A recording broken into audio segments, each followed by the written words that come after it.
Everything about PMI is convoluted and confusing. PMP exam eligibility criteria is no different. In this video, let's figure out the PMP requirements in simple terms. Hey, this is Praveen Malik from PMbyPM.com, your ultimate resource for the PMP exam prep. I have made it my mission to help you pass the PMP exam in your first try. Stay till the end of this video and I'll answer some frequently asked questions. There are only two requirements to take the PMP exam. The first one is you need to have some experience of managing project. The number of years of experience depends on your educational background. And number two, you need to have 35 contact hours of project management education. Let's understand these requirements in a bit more detail. Here's a screenshot from PMP Exam Content Outline. It talks about how much project management experience you need to have depending on your educational background.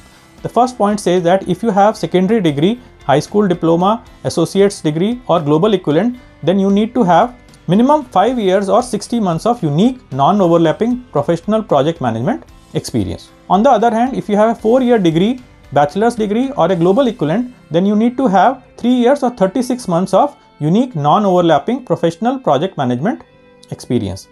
And thirdly, if you have a bachelor's or a postgraduate degree from a GSE accredited program, then you need to have 2 years or 24 months of unique non-overlapping professional project management experience.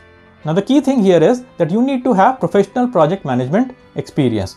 Your own projects, your personal projects do not count towards the professional project management experience. You need to have this experience in a professional setting. If you're liking this video, please do not forget to like, share and subscribe. Just click on the bell icon and you will get instant notification to my new videos.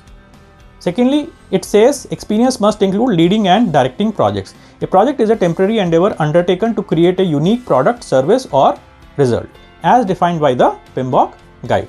If you want to understand what a project is, you can look at my other video which explains the difference between projects and operations. For now, let us concentrate on defining what is leading and directing projects. Leading and directing simply means that you should have performed the role of project manager as defined by PMI. It doesn't mean that you had a title of project manager or a designation of project manager. Your title in fact doesn't really matter. The important thing is that you should have worked in a project or projects. You should have held position of a responsibility. The nature and the size of project doesn't really matter. The project could be big or small. It could be in any geographic setting. It could be in any industry, whether it is information technology or oil and gas or power or any other kind of industry. Your task in the project could include identifying, collecting and documenting project requirements, estimating duration, effort, cost and resources, scheduling the whole or part of the project, identifying quality requirements and creating quality plan, performing quality assurance and quality control activities, resolving conflict among team members, managing the whole or part of the project team, performing activities related to contracting and procurement management, identifying and managing project risks and issues, prioritizing risk and creating risk response plans, and many other things. If you want to look at the complete list of tasks that PMI wants a project manager to do, you can look at the PMP Exam Content Outline. The link is in the description below. But I would suggest you should forego reading Exam Content Outline because it is confusing and difficult to read. If you have participated in projects and held a role of responsibility in your projects, then you are good to go. All you need to ensure is that you should have 2 years, 3 years or 5 years of experience depending on your educational background. Let's look at the second requirement. In addition to the project management experience, you should have 35 contact hours of formal project management education unless you are an active CAPM holder. Getting 35 contact hours of project management education is quite simple. You just need to attend an online or a live training program.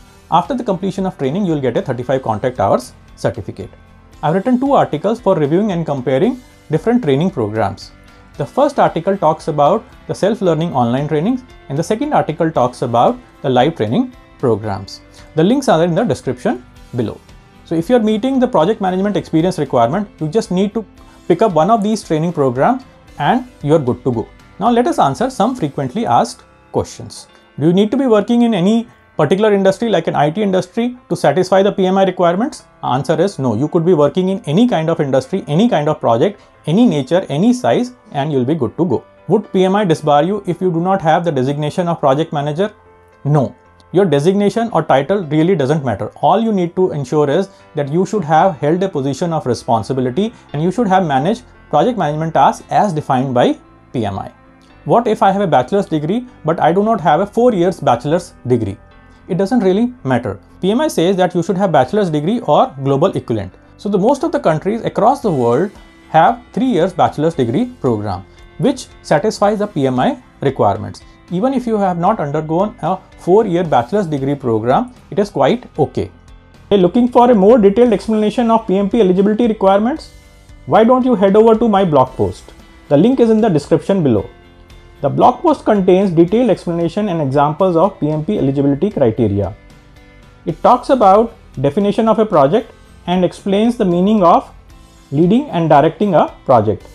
It also has a brief description of ECO. Furthermore, it defines contact hour and formal project management education. Lastly, it has answers for 15 frequently asked questions. Do you have any other confusion or any other questions bothering you? Just put your question in the comment section below and I'll answer those questions. Thank you.